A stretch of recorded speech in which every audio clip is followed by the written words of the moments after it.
Assalamualaikum warahmatullahi wabarakatuh. Hamdan wa syukranillah, sholatan wa salaman ala rasulillah amma ba'du. Yang kami ta'zimi al-mukarram Kiai Haji Muhammad Hasan Mutawakil ala Allah SHMM selaku pengasuh pesantren Zainul Hasan Genggong. Yang kami hormati Rektor Universitas Islam Zainul Hasan Genggong Bapak Dr. Abdul Aziz Wahab BHMAG, Dekan Fakultas Tadris Umum Ibu Ayu Lestari MPD, Kaprodi Tadris Matematika Ibu Eka Rahayu MPD, Ketua PPLK 2024 Fakultas Tadris Umum Bapak Ferry Ferdianto MPD, dosen pembimbing lapangan Ibu Maufirotul Hamdiah MPD, serta seluruh teman-teman. Baik, perkenankan saya Saifitul Kamila ingin mempresentasikan mengenai artikel PPL saya yang mana mengambil judul penerapan model game based learning yang mana terintegrasi TARL untuk meningkatkan motivasi dan hasil belajar matematika materi polinomial di SMA Zainul Hasan Genggong. Nah, apa sih kenapa mengambil judul ini? Judulnya ialah menerapkan model game based learning yang mana diintegrasikan dengan TARL atau Teaching at the Right Level. Nah, hal ini bertujuan untuk meningkatkan motivasi dan hasil belajar matematika, utamanya di materi polinomial. Nah, di sini abstraknya, penelitian ini yang kami teliti bertujuan untuk mengeksplorasi dampak penerapan pendekatan teaching at the right level dan model game based learning dalam meningkatkan minat atau motivasi dan hasil belajar matematika yang terutama materi polinomial, dan juga berdasarkan latar belakang rendahnya minat dan hasil belajar siswa. Namanya juga matematika ya, pastinya kurang diminati oleh teman-teman, apalagi sudah remaja yang notabene-nya lebih suka berkumpul daripada belajar. Dan juga di sini latar belakangnya adalah kepesantrenan yang mana dominannya agama bukan umum. Nah, ini menjadi sebuah tantangan. Nah, maka dari itu penelitian ini dilakukan dalam 2 siklus dengan yang namanya penelitian tindakan kelas. Metodologinya yang digunakan ialah penelitian tindakan kelas dengan apa? Dengan pengumpulan data melalui adanya lembar observasi, ada angket motivasi dan juga hasil belajar yang dianalisis secara kuantitatif.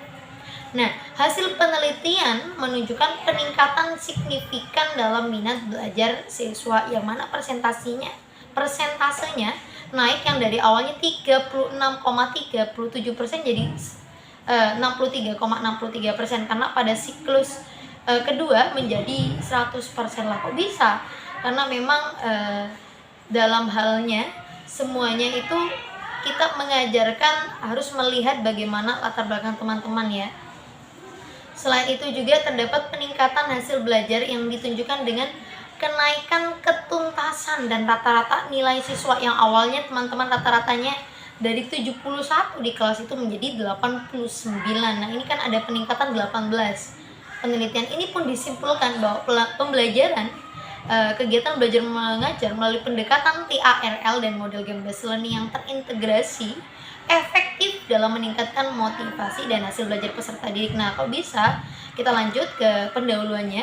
Pembelajaran matematika khususnya materi polinomial ini sering menjadi tantangan bagi siswa. Karena apa? Karena polinomial atau suku banyak ini kadang sulit dipahami. Udah dilihat, kok banyak angkanya, jadi kayak motivasinya males. Karena teman-teman juga mungkin kalau sudah kelihatan angka banyak yang notabene anaknya nggak suka matematika, ya pastinya minatnya akan menurun. Nah, karena ini pendekatannya monoton, apalagi diimbangi dengan pendekatan monoton, akhirnya minatnya tambah anjlok. Oleh karena itu, pembelajaran inovatif seperti halnya game based learning karena di umur-umur remaja itu lebih suka bermain daripada belajar. Maka dari itu, belajar ini dikemas dengan yang namanya pembelajaran inovatif game based learning yang diintegrasikan dengan teaching at the right level. Kenapa kok teaching at the right level?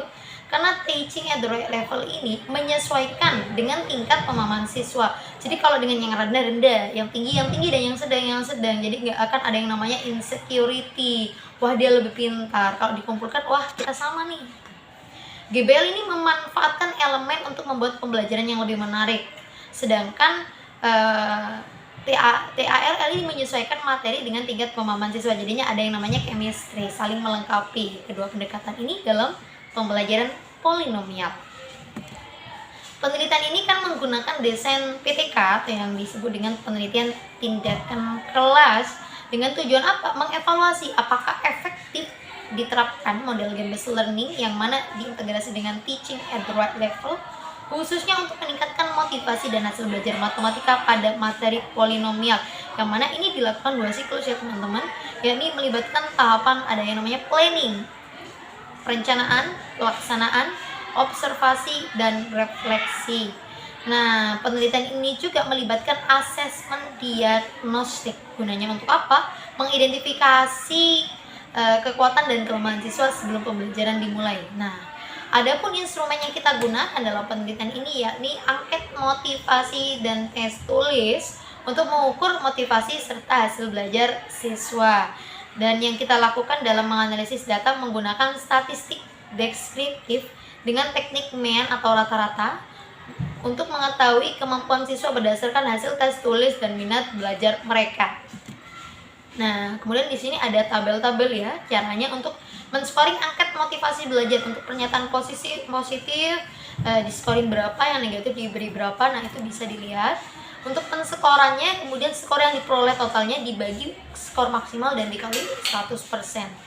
Tabel yang ketiga yakni kriteria motivasi belajar matematika. Nah, kalau anak-anak tersebut mencapai 76 sampai 100 berarti kriteria atau motivasinya belajar matematika sangat tinggi. Kalau 51 sampai 75% dikategorikan cukup, 26 sampai 50% kurang, 0 sampai 25% sangat rendah. Jadi hal itu merupakan teknik dalam penscoringan ya. Kemudian instrumen penelitian ini mencakup beberapa alat ya, ada yang namanya juga PTK, ada pretest, ada posttest. Kalau pretest ini untuk mengukur pemahaman awal mengenai polinomial. Kuesioner motivasi untuk menilai motivasi siswa sebelum dan sesudah penerapan model. Jadi pretest ini gunanya sebelumnya apakah berapa nilainya si anak, motivasinya berapa, kemampuannya berapa, itu tujuan pretest. Kemudian ada posttest atau tes akhir.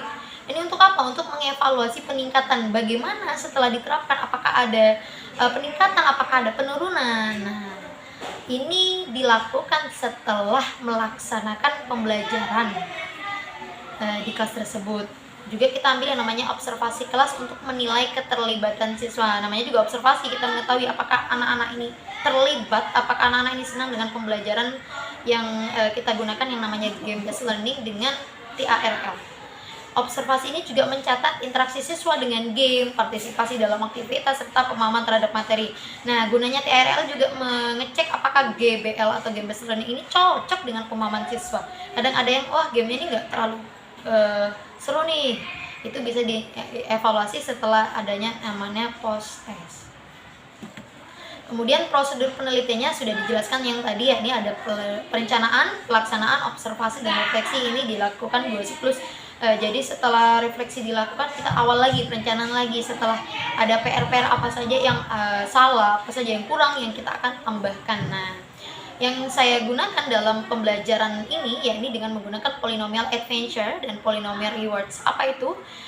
Namanya sekolah yang di bawah naungan pesantren. Jadi kita belajar juga diimbangkan dengan yang namanya pembelajaran keagamaan. Dalam pembelajaran polinomial kita gunakan yang namanya petualangan polinomial dengan pendekatan karakter. Jadi teman-teman sambil belajar sambil disetil sedikit karakternya untuk bisa sesuai dengan yang namanya akhlakul karimah. Sedangkan polynomial rewards ini adalah pertanyaan-pertanyaan seputar polinomial yang akan diberikan hadiah, yang mana ini tidak ada yang salah, hanya belum tepat karena juga yang namanya proses pembelajarannya teman-teman. Kemudian pada tahap refleksi yang paling akhir nanti ada yang namanya data pretest dan posttest yang akan dibandingkan. Kemudian ada kuesioner motivasi dan observasi yang akan dianalisis untuk mengevaluasi efektivitas model pembelajaran. Gunanya untuk apa? Menyusun perbaikan untuk siklus berikutnya, untuk pembelajaran berikutnya, begitu ya. Dan di sini adalah tabel keempat hasil asesmen diagnostik. Ada beberapa nama-nama yang kami singkat dengan awal, yang mana TARL itu mengkategorikan 3 kelompok ya. Kelompok 1 ini kategori rendah, ada sekitar 9 anak, kemudian ada kelompok sedang, dan kelompok tinggi ada 5 anak, yang mana rata-ratanya 71. Ini hasil asesmen diagnostik untuk mengetahui kemampuan awal ya. Kemudian hasil dan pembahasan dari yang tabel kita lihat itu ada 3 kelompok ya, sudah dijelaskan. Hasil asesmen diagnostik ini gunanya untuk apa sih? Untuk apa? Untuk merancang RPP dan menyesuaikan pembelajaran baik dari segi materi, proses maupun lingkungan belajar sesuai dengan kemampuan siswa. Namanya juga pesantren, mereka hadir dari banyak latar belakang keluarga berbeda, budaya berbeda, dan juga karakter yang berbeda. Hal itu yang perlu kita pelajari dari teman-teman. Kemudian ada tabel ke-6, nilai motivasi peserta didik pada siklus 1 dan 2 bisa dilihat itu di sampingnya ada peningkatannya, rasa semangat. Kemudian siklus kedua, siklus 1 yang paling tinggi itu ada di rasa ingin tahu, namanya juga anak-anak ya, apa sih polinomial, rasa ingin tahunya lebih tinggi. Sedangkan rendahnya adalah disiplin, karena juga namanya mondok. Kenapa begitu? Mereka harus bisa menyesuaikan dengan yang namanya kegiatan pondok dan kegiatan sekolah. Alhamdulillah nilainya rata-ratanya tinggi, menjadi 83,75 yang awalnya 66,75. Malahan di siklus 2 paling tinggi ini tetap di rasa ingin tahu, dan sedangkan yang paling tinggi peningkatannya ini malah di semangatnya, karena sudah diiringi dengan game ya, namanya anak-anak kalau sudah ketemu game ya senang. Akhirnya di tabel 7, analisis hasil belajar peserta didik pada siklus 1 dan siklus 2, kita lihat jumlah siswanya ada 22 tetap ya, rata-ratanya meninggi. Medianya 72,5 siklus 1, siklus 2 88,5, modusnya di siklus 1 64, siklus 2 85, dan variansinya disebut ada. Nilai tertinggi di siklus 2 96, terendahnya di 85 alhamdulillah, dan persentase ketuntasannya alhamdulillah tuntas dengan nilai 100%. Nah, tapi juga yang namanya pembelajaran kita tidak bisa memaksa, saya pribadi di pembelajaran tersebut tidak menyesuaikan dengan pembelajaran yang tinggi ya. Disesuaikan saja dengan kemampuan mereka yang notabene-nya adalah santri-santri. Kemudian sudah dijelaskan observasi yang terjadi di sini menunjukkan adanya perubahan dalam keterlibatan siswa yang awalnya pasif karena apaan sih matematika, kemudian adanya game menjadi lebih aktif dalam diskusi dan kolaborasi antar teman. Juga teman-teman cowok solidnya masya Allah ya. Selama proses pembelajaran juga menciptakan suasana kelas yang lebih dinamis dan produktif karena suka.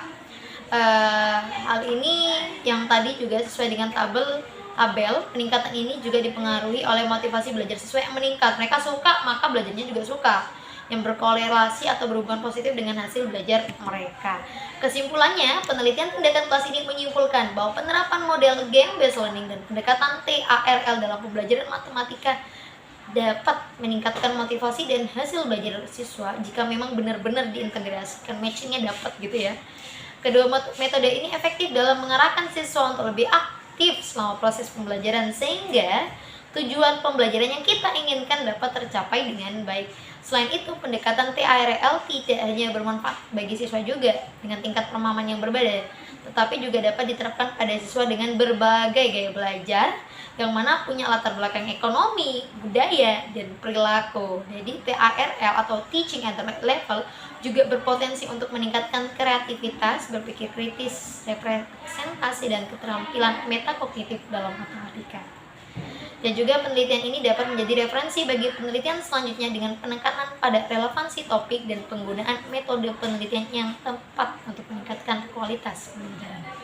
Yumkin hadza minni wa afan ala kulli khoto'i ila liqa.